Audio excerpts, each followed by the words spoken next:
Disons pour moi particulièrement intéressante dans la mesure où il est rare que ce soit ma vue qui soit mise en valeur, puisque c'est justement elle qui n'est pas très bonne. Donc c'est très étonnant pour moi et particulièrement intéressant.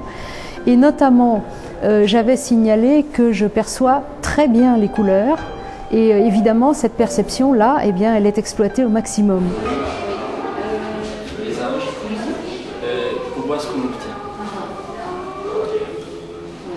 La sculpture m'a semblé, comment dirais-je, prendre de l'épaisseur, prendre du volume. Curieusement, avant qu'on commence, je suis allée toucher donc, la sculpture, donc a priori je pouvais avoir une conscience de son volume.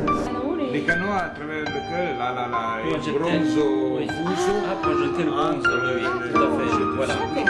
Mais en réalité, l'image, je dirais la représentation que je m'en fais, là, maintenant, est beaucoup plus riche que celle que j'ai pu me faire en la touchant juste au tout début de l'expérience. Le travail sur la lumière et sur ma perception des modifications qu'on pouvait faire avec la lumière, et notamment de la mise en valeur de telle ou telle façon du volume de la sculpture, a pour moi enrichi ma représentation propre de la dite sculpture.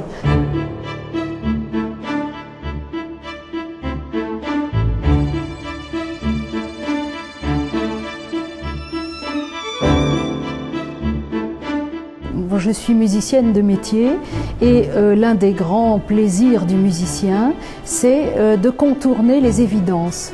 Ça sous-entend une certaine culture qui consiste à connaître ce qui serait évident musicalement, et l'intérêt est de contourner ce qui est évident pour aller vers ce qui n'est pas évident.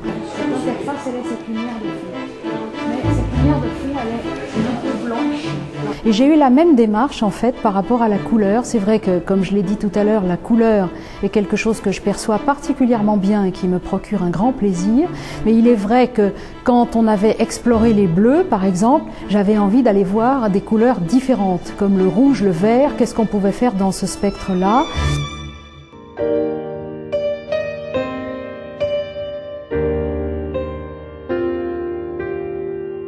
Une des problématiques qui s'est présentée à moi, comment pouvait-on allier le spectre de la lumière incandescente et le spectre de la lumière blanche, on va dire, un petit peu type néon.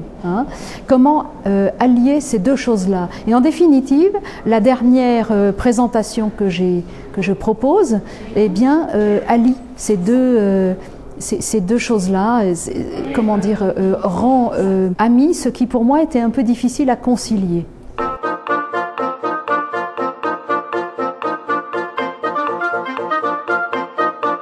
Une matière transparente, or chacun sait que le bronze n'a rien de transparent, mais le jeu des lumières, du contraste ou du non-contraste entre les lumières et le fond, la sculpture et le fond, permettait d'obtenir cette illusion de transparence.